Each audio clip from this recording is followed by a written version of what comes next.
1, 2, 3, eyes on me. A waterfall says what? Shh. That work with kindergartners and in adults. That's great. That's perfect. All right, we're going to get started. And I'm tired.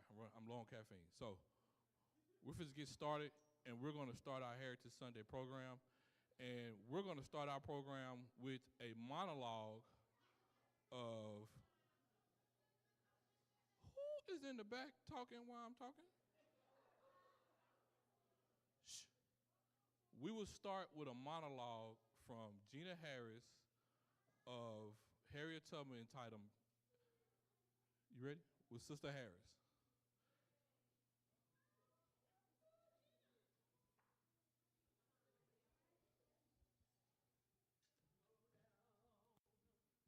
Moses, way down in Egypt land, tell old Pharaoh to let my people go. Go down, Moses, way down in Egypt land. Tell old Pharaoh to let my people go. The slave catchers call me Moses. My family called me Minty. You call me Harriet Tubman. I'm a conductor under the Underground Railroad. Been one for over 8 years now. 8 years. I've traveled over 1,000 miles and freed over 70 slaves. And I can proudly say, most conductors would think, most of them can't say, I never ran my train off the track, nor have I lost a passenger. We traveled one speed, my speed alone. The day I escaped from slavery and chased my freedom, I had a reason that this is out in my mind. There was one thing or two things I had a right to, and that was liberty or death. I would either get one or the other. The day I escaped, and I escaped with pride. See, you have to have that kind of mindset to run away from all that you know, to leave your family behind and become a stranger in a strange land. The day I left, I signaled my family by singing, when that Pharaoh chariot come, I'm gonna leave you. I'm bound for the promised land. I'm gonna leave you. I'm sorry, I'm gonna leave you. Farewell, oh farewell. But I meet you in the morning. Farewell, oh farewell. I traveled over 100 miles. 100 miles to freedom. I traveled at night, navigated by the North Star. I ran through gated, infested waters, ran through the water that was neck high. I was chased by the dogs that the slave catchers and bounty hunters set up on me. The dogs came and they tried to catch up. Who wanted me dead or alive? I had a price on my head, $40,000.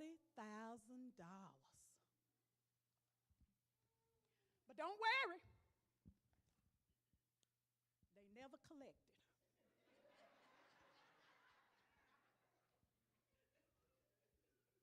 Once I crossed into Pennsylvania,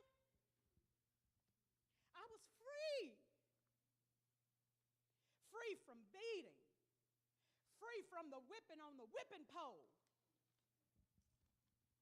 free from bondage, free from chains. This intense moment of joy came all over me. It's like I had new eyes. My eyes were open to this beautiful glory. I saw the glory over everything. The sun came like gold through the trees and all over the fields, and I felt like I was in heaven. But in the end, it wasn't enough for me. It wasn't enough for me to just be free. You see, my family had to be free too. So I resolved in my mind to go back and get them and anyone else who had a want and a desire to be free. 13 times I went back to the South, 13 times to get 300 others. I ran back 13 times to free my sisters and my brothers.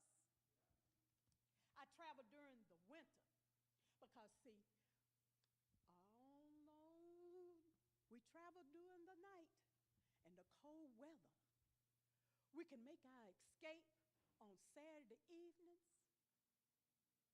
Since the newspapers didn't come out with the notice on up until Monday mornings. By then, me and all my passengers were long gone by then. Back to the north, back to freedom. From slavery to freedom. The Lord guided me through all my trials, through each point of my life, from slavery to freedom, to being the first woman in the Union Army to lead troops in the Civil War. I prayed every day that the Lord would keep a fire inside of me that would burn all my doubts and fears. As I thought against injustice of slavery and exploitation and violence inflicted upon my people, as I tried to carry a nation to freedom and out of the darkness from the South, and that was my prayer. And if you don't have it within you, and to take up arms of injustice, then you got to pray another prayer. You got to pray another prayer, and you got to walk with conviction. God will provide. He will provide. But you got to do your part. You've got to do your part. Well, we beat those who trying to kill everything good and everything that was right in this world and call it making it great again. The fight for freedom is a never-ending battle. You just can't sit there and do nothing. You can't just sit there on the sidelines and think that other people's gonna do it for you and make you free. You can't afford to be citizens in a time of war. That would be surrender. And you know I ain't surrendering. That would be giving up on our future. Our future. And our souls.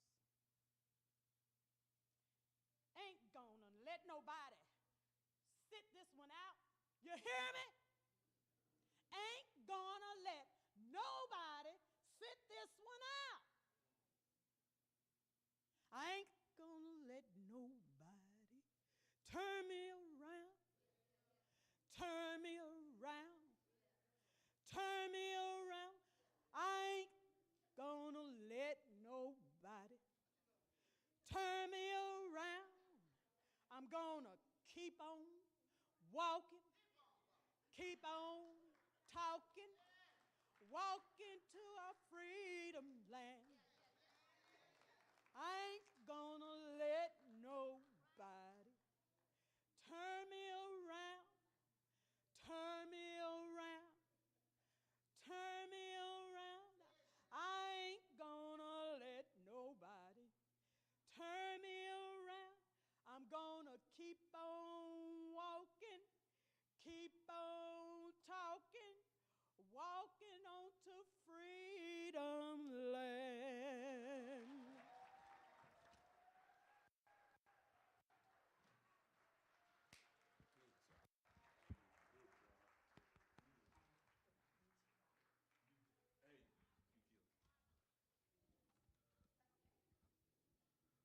Sister Gina Harris, ladies and gentlemen.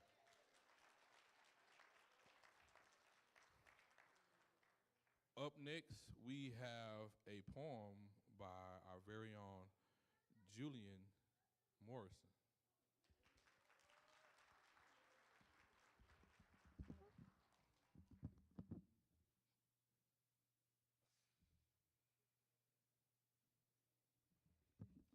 I am somebody. I may not look like everybody, but I am somebody. I feel like I am somebody. I look like I am somebody. I act like I am somebody.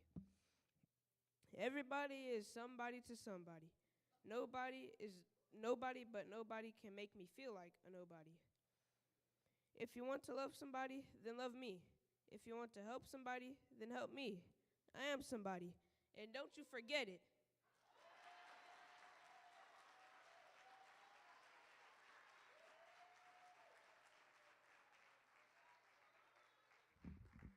Don't you forget it either. You somebody around here.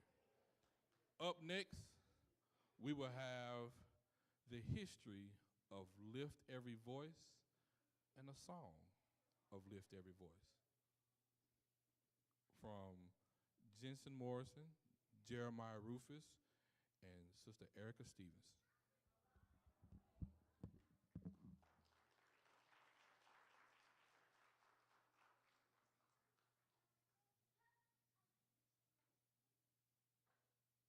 History of Lift Every Voice. Lift Every Voice and Sing was written in the 1900s by James Weldon Johnson and composed by his brother John Roseman Johnson. It was first performed by school children in Jacksonville, Florida to celebrate Abraham Lincoln's birthday. However, amid the ongoing civil rights movement, Johnson decided to write a poem which was themed around the struggles of the African Americans following the Reconstruction era. The song became a rallying cry during the civil rights movement and was often called the Black National Anthem. Origin of the song. Johnson was a civil rights activist and leader of the NAACP. He taught at a segregated school in Jacksonville at the time. The song was written as a poem and then set to music by Johnson's brother. The song's lyrics subtly oppose racism and Jim Crow laws. Use in the civil rights movement. In 1919, the National Association for Advancement of Colored People, NAACP, doubled Lift Every Voice and Sing and the Negro National Anthem for its power in voicing a cry of liberation and affirmation for African American people. It has been performed at protests, including after the police killing of George Floyd. Legacy of the song. The National Football League announced that Lift Every Voice and Sing would be played or performed as part of the pre-game ceremonies of all Week 1 games. It has been featured in more than 30 church hymnals.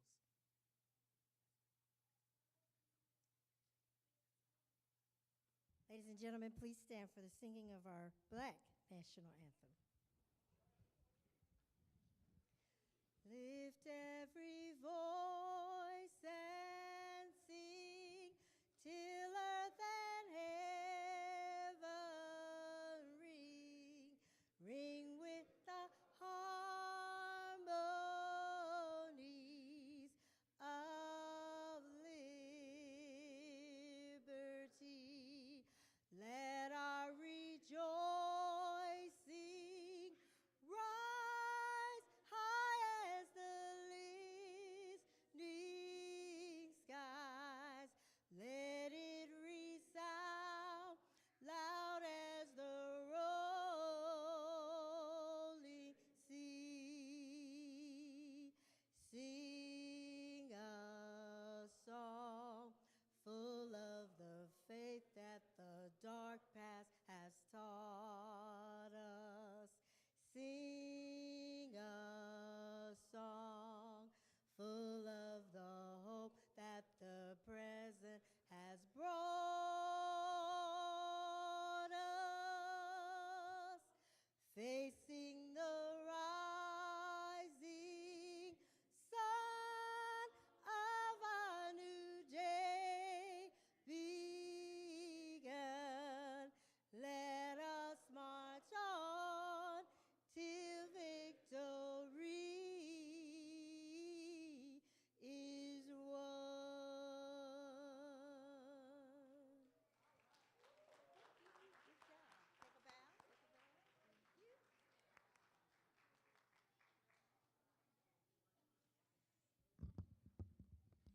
Y'all don't know how happy I am that black folks know the black national anthem. It's impressive. It really is. Up next is my second best friend here, Sky Doucette. She will be doing a poem entitled Hey Black Child. Come on, Sky.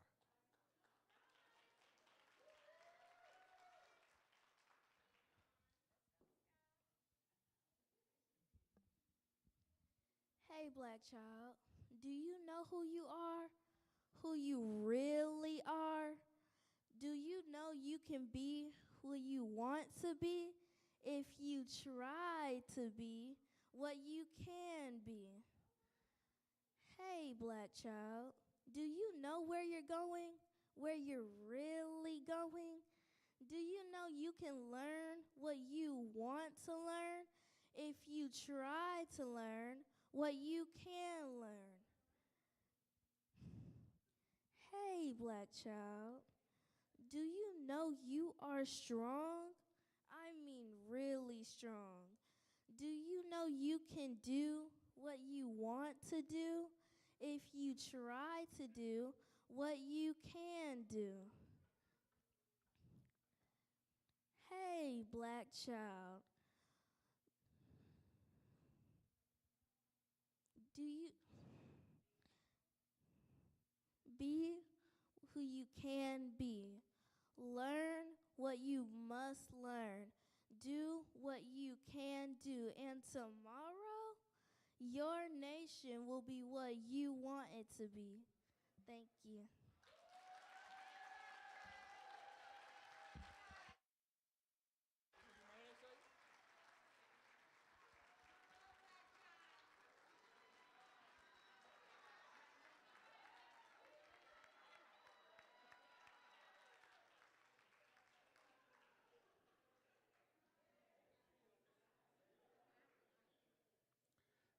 Hey, black child.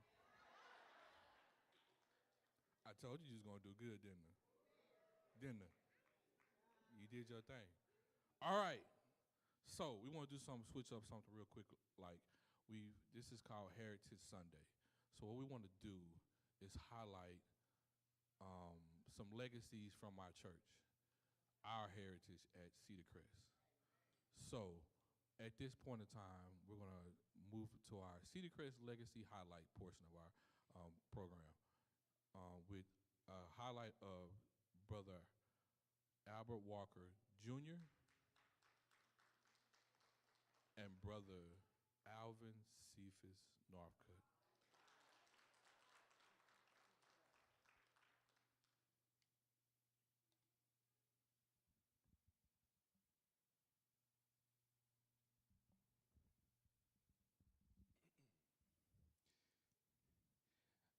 know if I'm qualified to do this part, uh, but for you all who don't know, my name is James Alberts, and my uncle Albert, uh, my grandfather Albert Walker, all three of us are actually, my name counts as Albert also. So James hyphen Albert, that's my first name. Albert is not my middle name. And yeah, I'm still trying to figure that whole thing, because then you call, some of y'all say Jared, Jera, Jaras. Somebody called me Jaron. I don't know where the N came from. But today, this is me sharing with you the story of my Uncle Albert. Albert E. Walker Jr. was his name. He was a man whose life was about as vibrant as some of y'all's kente cloth in here. I mean, he was really an outstanding young man. And I was told, and I can remember from some of the recordings that I heard, even as a youngster, that he could sing like a bird. I was blessed to hear some of the recordings from when he, my mom, and my Aunt Jackie, and my grandmother would sing at home. And he was about as tough on my aunt as we are when it comes to singing now. So we learned those things, or better yet, I think it was just passed down through the bloodline. So as we celebrate Black History Month, I want to highlight some of his contributions to our community. He was one who was embodying resilience and determination. Some of the qualities that he has, or he had, really defined some of our ancestors' journeys also throughout history. By the way, y'all, he could crunch numbers like a pro. It ain't too many 24-year-olds that they gonna let up in the money room, I'll tell you that right now. Uncle Albert was born into a family of four on October the 28th, 1967, and became the youngest of five. Now, of course, his life was cut short on April the 26th, 1992. He was 24 years old. Now, this story coincided with many major news articles and events. For you all who are trying to recollect, that was during some of the Rodney King era. For some of y'all, that was your first Super Bowl with the Cowboys. I know that was a long time ago, I know. And then, of course, my grandmother was able to get his story featured in a magazine article, well deserved. In addition to his family, Uncle Albert was deeply involved in his community. He participated in youth activities, sang with several groups, and his voice was a testament to the power of music in our culture. Imagine just walking into a church where you hear this tenor voice, and when I remember hearing him, it just seemed like the heavens was opening up. It's kind of hard to explain, but I was one who tried to replicate the sound that I could still hear with my uncle singing now. Mind you, I was 5 years old. I was 5, so that's just the type of impact his voice had. And that's what it felt like to hear my Uncle Albert sing. Professionally, he was a dedicated financial comptroller at the Dallas Water Utilities and Child Care Group, where he used his skills to serve others. His legacy challenges us to reflect on how we can make a difference in our communities. That's something I believe.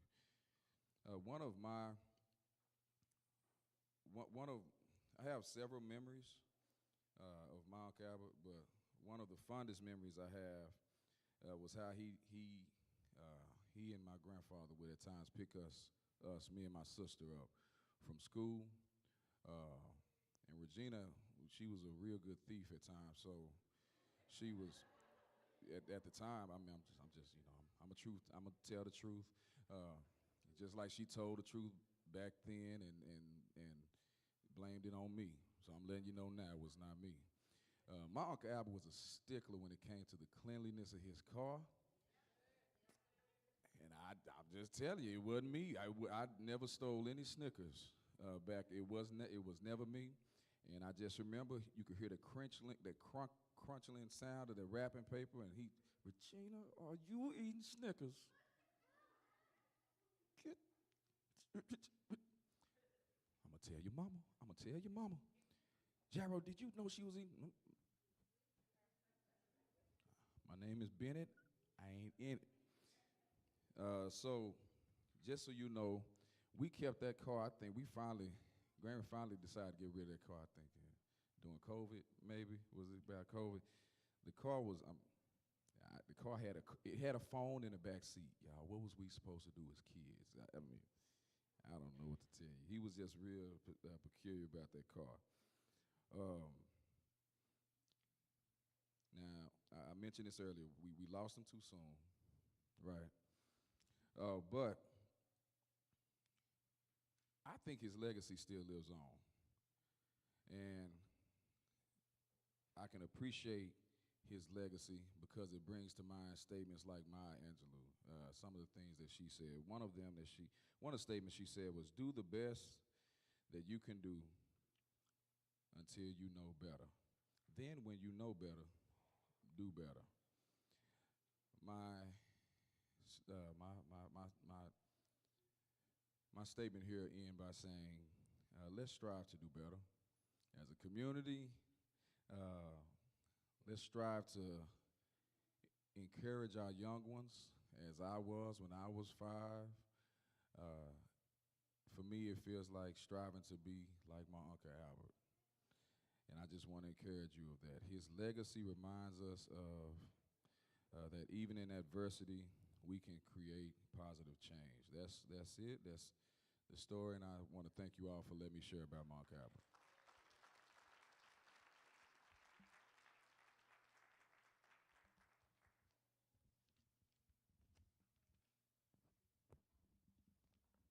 Good afternoon. My name is Cynthia Northcutt. I'm here to talk about a very special and dear man to me. Cephas Alvin Northcutt Sr. was his name. Oftentimes we call him Can because he helped us do a lot of stuff. So we said, you can help us do a lot of things through Christ that strengthen us. CAN was his initial, senior. So he was the eldest of 6 children, born to Ernest Cephas and Betty Mack Northcutt in Linden, Texas. He received his education in Cass County, Texas. On June 24th, 1961, he united in holy matrimony to Mary Lee Donaldson. To this union, 3 children were born: June Renee, Cynthia Rochelle, and Cephas Jr. My brother is sitting back there with his wife and children. There are 5 grandchildren and 4 great-grandchildren. He was baptized here at 9th Street, well, on 9th Street over, you all know it's just around the corner. He was baptized at the 9th Street Church of Christ and worked at this congregation and with Brother C.C. Locke until 1972. He decided he wanted to go to the state of Mississippi. There were not a lot of churches of Christ, but he was asked to come there by some brothers that were here in Dallas and some brothers that were in the state of Mississippi. He was a valiant minister here at the Cedar Crest Church and a true master of the pulpit. He also served as an elder here. He was a minister and he was an elder, which made him a pastor at this church. He worked here until he retired in 2010 and went to the Lawrence and Martyr Church of Christ. And I often say this, we laugh, my brother, my sister, we often say Daddy had 3 favorite places. And I know literally this is the truth. This man went to these 3 places at least 3 to 4 times a week. The bank, the grocery store, and the post office. Brother Hodge, I already know because the man used to pass out mail at this church when y'all was having Sunday school. And Wednesday night Bible study. Okay? He had 3 favorite, those were his 3 favorite places. And a lot of us know how he loved fish. I mean, he could eat it morning, night, or noon for breakfast, dinner, and all snacks in between. And let me tell you, y'all, what else y'all didn't know about him. This is a little known fact. The man loved food stamps. Oh, Lord, if you knew his family members had some food stamps, he would track you down. He will call you on your job and say, hey, your mama said you had some food stamps. You think you can loan me some money? You think you can loan me some food stamps? So he did. The man loved food stamps. So, hey, he would get them. And I don't know how he would get them, but he did. His niece or granddaughter or somebody. But the man loved food stamps. So those were his 3 favorite places. I know Sister Walker done seen him a whole bunch of times at Fiesta. And y'all probably done seen him at Kroger and, Walmart and some of those places. But he was just that kind of man. He was a very, very down-to-earth person. If he come to your house, he may take his shoes off. And he'll ask you for some ice cream. Okay, well, I thank y'all for honoring him today with me. He retired in 2010 from here and then worked with the Lawrence and Martyr Church of Christ until the Lord called him home. Thank you so much, everybody. Appreciate it.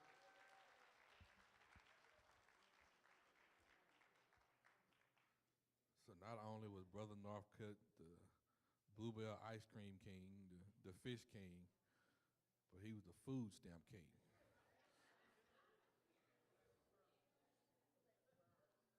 Hey, you learn something new about this church every day. Hey, up next, we're going to have our little youth choir. Since this is Heritage Sunday, this is your future legacy of Cedar Crest. You, put that down. Thank you. Thank you. Sister Stevens.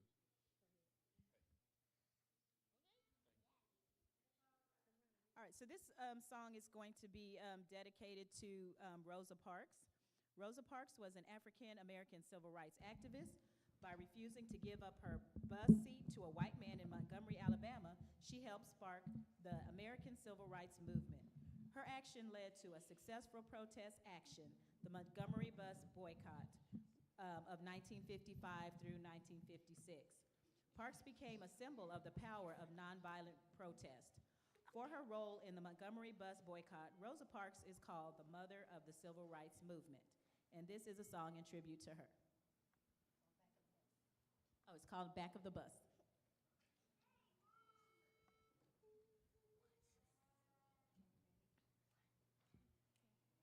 If you miss me on the back of the bus and you can't find me nowhere, come on up to the front of the bus.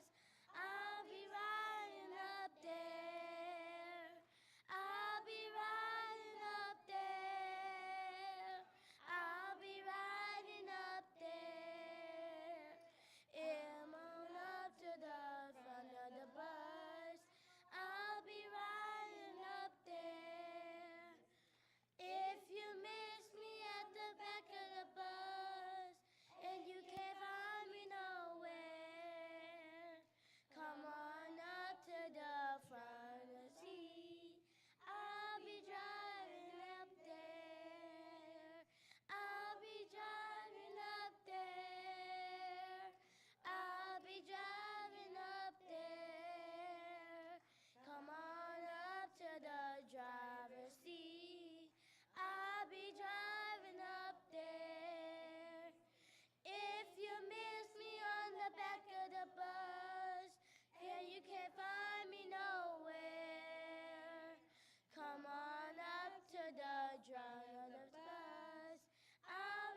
Look at our babies.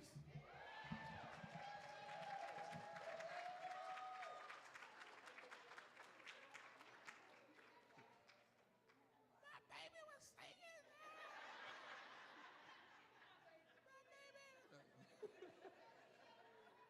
Oh my gosh, I'm such a dad. Y'all just don't know how happy that makes me feel. See my kids up here doing their thing and seeing y'all kids up here doing their thing. No. But my son said that's his favorite song. He said that's his favorite song. But and it's crazy to kind of go full circle. You know, I was once 9 years old, believe it or not. I had a head full of hair like that, and I was up here just bobbing my head back and forth.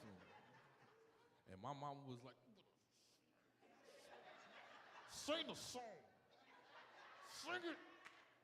That's not how they told you to sing it. Wait till you get in the car.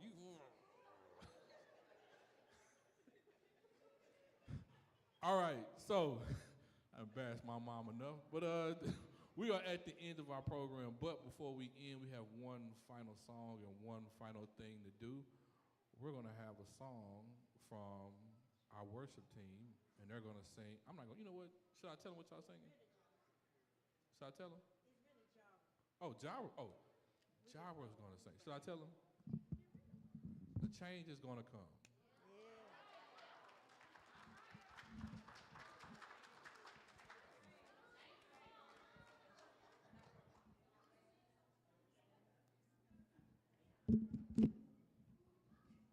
We're going to be the little Supremes over here just oohing in the background.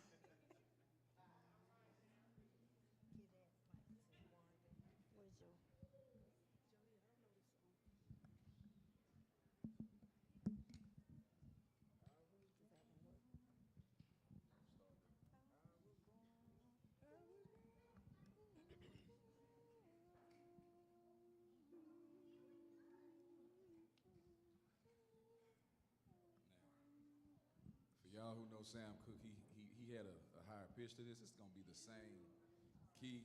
Y'all just know me. Y'all know my voice. It's gonna be one octave below. I was born by the river in a little tent. Oh, just like that river, I've been running ever since. It's been a long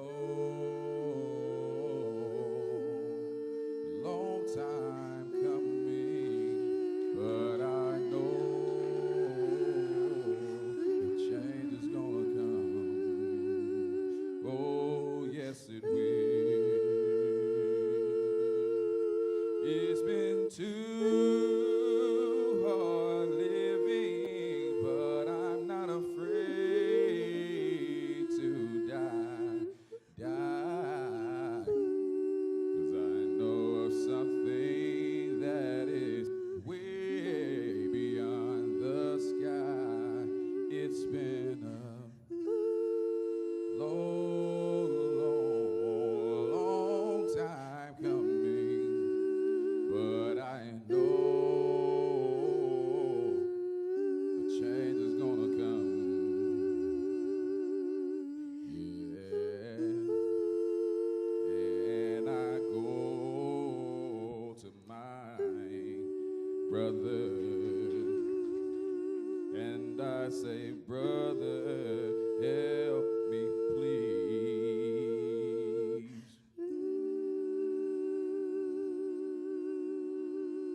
It's been too hard living, but I'm not afraid to die. 'Cause I know of something that is way beyond the sky. It's been a long time coming, but I know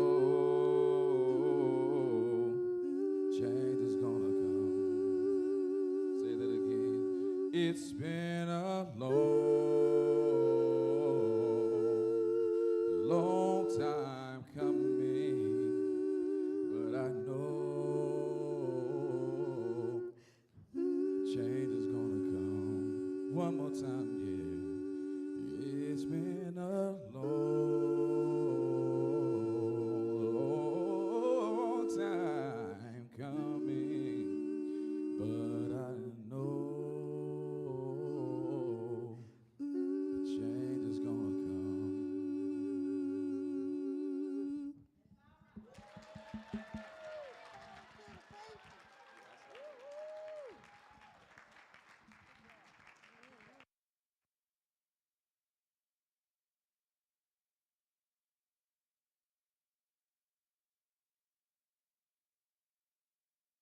I can go see. No, take it with you. No, take it with you. Yeah.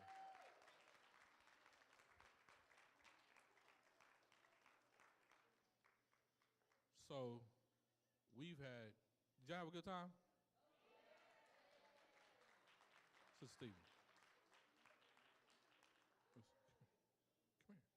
Come here, Sister Stephen. Come here. Come here. Sister Stevens, come here. I want to talk to you for a second.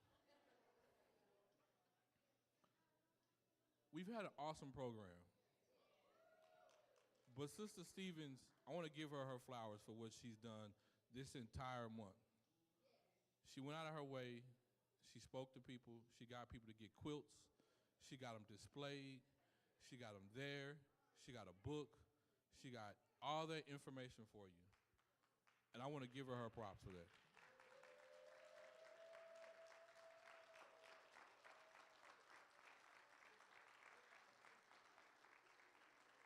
You want to say something? Okay, no, it's okay. But I know you're not prepared, but I wanted to give you your props for doing what you're doing. Okay. And I want to give everyone else their props for doing their part, from the youth choir to James, Sister Gina Harris for doing her monologue. She killed it. Sky, she was nervous, but she still killed it. Jillian, he killed it. You all did a wonderful job. And as my grandmother would say, when we spent too much time at her house, you ain't got to go home, but you got to get out of here. And Brother Hodges is about to start flicking these lights in a minute, and there's going to be one door y'all can leave. Thank y'all so much. Y'all have a good night.